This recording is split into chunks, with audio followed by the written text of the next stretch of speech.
Bonjour à tous, une petite capsule sur la fin du cours de théorèmes globaux sur les applications du théorème des accroissements finis. Donc vous vous souvenez du théorème des accroissements finis, l'application f elle est continue sur AB fermée, dérivable sur AB ouvert, des hypothèses très précises. Alors il existe un C entre A et B, tel que f' de C, donc la pente de la tangente en C, ce soit f de B moins f de A sur B moins A, c'est-à-dire la pente de la droite AB. C'est un théorème qui lie, je vous le rappelle, le taux de variation et une dérivée. Mais attention, c'est le taux de variation entre deux points et c'est une dérivée en un point entre les deux. On ne sait pas lequel. D'accord? Mais en revanche, c'est une égalité. Alors qu'en premier S, on a vu un lien entre taux de variation et dérivée qui est une limite. On en a parlé, évidemment que si on arrive à encadrer la dérivée, la fonction dérivée, ah pardon, j'avais pas vu que j'étais mal centré, désolé. Si on arrive à encadrer la dérivée, ben on encadre le taux de variation, forcément. D'accord? Donc ce qu'on appelle l'inégalité des accroissements finis est un truc pour moi relativement évident. C'est si la fonction f' est complètement est majorée, par exemple, sur AB, c'est-à-dire s'il existe un M, un réel, tel que quel que soit x dans AB, j'ouvre AB parce que f elle est de toute façon dérivable que sur AB ouvert, f' de x plus petit que M, et bien puisque c'est vrai pour tout x, c'est vrai pour tout C, c'est vrai pour le C qui est au-dessus, et donc c'est un cas particulier, c'est vrai pour tous les x entre A et B, donc c'est vrai pour C. Donc f de B moins f de A sur B moins A est plus petit que M. Et donc ça permet notamment de dire si B est plus grand que A, que f de B moins f de A est plus petit que M B moins A. Désolé. Donc puisque B est plus grand que A, on aura f de B moins f de A plus petit que M B moins A. Qu'est-ce que ça veut dire ça? Ça veut dire que si la dérivée est majorée, c'est à ce moment-là, on a une majoration de la variation de la fonction. Le taux de variation est majoré aussi, c'est-à-dire la fonction ne peut pas trop varier. Ok? Si entre deux points, la dérivée est toujours plus petite que 2, ça va limiter, avec un coef 2 ici, les variations de f entre a et b. D'accord? C'est pour ça que ça s'appelle inégalité des accroissements finis, parce que ça empêche le lien qui existe ici entre dérivée et taux de variation, empêche les accroissements de trop grossir. Si on sait que la dérivée est majorée, à ce moment-là, les accroissements seront majorés aussi. D'accord? Ça s'appelle l'accroissement de f entre a et b. De la même façon, c'est une autre version des accroissements finis. Donc c'est la même chose si f est minoré. D'accord? De même, s'il existe petit m tel que, quel que soit x entre a et b, f' de x est plus grand que petit m, à ce moment-là, on aura f de b moins f de a sur b moins a plus grand que petit m aussi. Ok? Et de la même façon, avec une valeur absolue, s'il existe donc encore une autre version, s'il existe k tel que quel que soit x entre a et b, f' de x en valeur absolue plus petit que k, vous vous souvenez que ça c'est la même chose que dire que f' est borné, puisque f' va être entre moins k et k, et c'est une équivalence. Revenez à la définition d'une fonction est bornée si et seulement si sa valeur absolue est majorée. Et bien à ce moment-là, excusez-moi, f de b moins f de a sur b moins a en valeur absolue sera plus petit que k. Puisque si c'est vrai pour tout x, c'est vrai pour c, on remplace. D'accord? Ça marche? Le théorème des accroissements finis, en allemand, s'appelle le théorème du papillon, parce que si vous regardez, si vous savez que f' est toujours plus petite, toujours encadré par petit m et grand M, donc si f' est entre petit m et grand M, sur AB, on va avoir, pour tout point entre donc x1 et x2, entre A et B, f de x2 moins f de x1 sur x2 moins x1, il va être entre petit m et grand M, en appliquant le théorème des accroissements finis entre non pas les points A et B qui sont les points extrêmes, mais deux points x2, x1, x2 Tiens, je vais prendre x1 plus petit que x2, entre A et B. Et donc ça va vouloir dire quoi graphiquement? Ça va vouloir dire que si je suis en x1 et que je veux aller en x2, ici, ça c'est f de x, x1, donc là ce serait le point M de coordonnées, M1 de coordonnées x1, f de x1. Et bien, en partant de ce point-là, l'accroissement, si je regarde où se trouve f de x2, je multiplie par x2 moins x1 qui est positif, ça ne change pas le sens des inégalités, et le f de x1, je le change de côté. Et merde, je suis dans mon dessin. Je vais changer de couleur pour que vous voyez quand même mon dessin sans que je sois obligée de recommencer.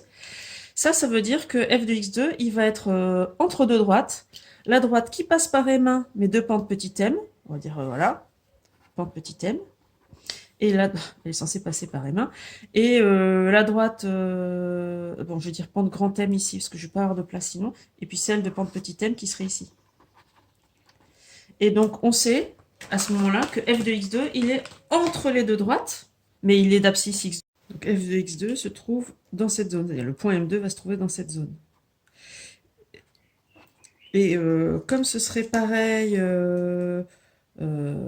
si x2 était plus petit que x1, sauf que ça changeait le sens des inégalités, si x2 était plus petit que x1, à ce moment-là, M2 serait là, d'accord? Et donc les Allemands appellent ça le théorème du papillon, parce que autour du point M1 se dessine une sorte de papillon. Voilà, quels poètes ces Allemands. Donc une petite application pour voir un petit peu comment ça marche. Je change de page à la fois sur mon cahier et sur le poly, puisque je passe page 8. On me demande de montrer, donc je vais le faire à titre d'exercice, montrer que, quel que soit x1, x2 de réel, on a cos x1 moins cos x2 en valeur absolue plus petit que x1 moins x2. Dès que vous voyez une fonction en un point moins une fonction en un autre point, il faut penser théorème des accroissements finis, ou en tout cas taux de variation. Ça revient à montrer... alors déjà, oui, premier truc, il faut se rendre compte que en fait, c'est une histoire de taux de variation. C'est-à-dire qu'on a envie de diviser par valeur absolue d'x1 moins x2, qui est positif, mais éventuellement nul. Donc, attention au cas nul. Premier cas, est-ce que x1 égale x2 Si x1 égale x2, est-ce que c'est vrai? Ben, si x1 égale x2, ça c'est nul, mais ça c'est nul aussi, donc c'est vrai. Donc, cos x1 moins cos x2 égale 0. x1 moins x2 égale 0. Donc, étoile est vrai si j'appelle étoile ce truc-là. D'accord? Deuxième cas, x1 différent de x2. Pardon, j'ai oublié de marquer soit x1, x2 de réel. Toujours dire les jambes que vous prenez, où vous les prenez. Donc, ce qu'on doit montrer équivaut à montrer que cos de x1 moins cos de x2, x1 moins x2 est plus petit que 1. D'accord? Ça, c'est un taux de variation. Cos vérifie toutes les hypothèses pour appliquer les accroissements finis. On va donc appliquer les accroissements finis. Terme des accroissements finis. Cos est continu sur x1, x2. Je mets des petites flèches pour dire je ne sais pas lequel des deux est le plus grand. Et dérivable sur x1, x2. Pourquoi? Bah parce qu'elle est c'est infini sur R. Donc j'ai vraiment aucun souci en termes d'hypothèse. Donc il existe un C entre x1 et x2 ouvert. Je mets des petites flèches parce que je ne sais pas, là j'aurais pu mettre des petites flèches encore, pour dire je ne sais pas dans quel ordre ils sont, mais c'est vrai pour les deux cas. Ça me permet de ne pas faire deux cas, tels que cos prime de C, c'est égal au taux de variation, cos x1 moins cos x2. On pourrait les mettre dans l'ordre qu'on veut, puisque il suffit de multiplier par moins 1 en haut et en bas pour que ça donne cos x2 moins cos x1 sur x2 moins x1, c'est la même chose. Et or cos prime, c'est sinus, c'est moins sinus, pardon. Hop. C'est toujours le même quotient. Je prends la valeur absolue. Donc, deux nombres sont égaux, leurs valeurs absolues sont égales. Attention, la réciproque n'est pas vraie. Tchouk. Et enfin, ce nombre-là, du coup,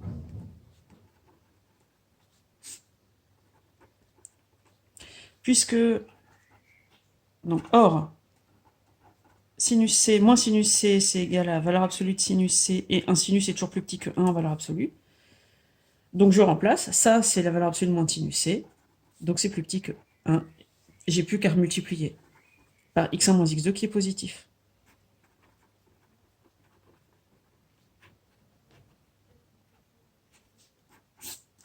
Ok, donc c'est vrai dans tous les cas. En pratique, on ne fait pas tout à fait comme ça, c'est-à-dire que vous pouvez aller plus vite. Ce que je viens de faire, c'est finalement, je viens de redémontrer l'inégalité des accroissements finis. L'inégalité des accroissements finis vous dit que si la dérivée entre les deux points est bornée, à ce moment-là, ça borne votre taux de variation. Donc vous pouvez tout à fait dire, donc on va dire que là c'est la première rédaction, on redémontre l'inégalité des accroissements finis. Deuxième rédaction, sans redémontrer. Qu'est-ce que vous dites? Vous dites toujours pareil. Alors les deux cas sont toujours obligatoires. Premier cas, ok, idem. Deuxième cas, x1 différent de x2. Quel que soit x entre x1 et x2, la dérivée de cos, c'est moins sin, et on sait qu'en valeur absolue, c'est plus petit que 1. Donc, tout taux de variation, puisque c'est en fait x1 et x2 sont quelconques, hein, donc tout taux de variation entre de R sera majoré par 1. Donc, en particulier celui entre x1 et x2. Donc, cos x1 moins cos x2 sur x1 moins x2, voilà, celui plus petit que 1, par inégalité des accroissements finis. D'accord? C'est-à-dire que vous pouvez zapper la démonstration. Là, je vous ai refait la démonstration. Pourquoi? C'est vrai, parce que le taux de variation, en fait, est égal à la dérivée en un point entre x1 et x2. Ça marche? Fin de cette capsule sur l'inégalité des accroissements finis.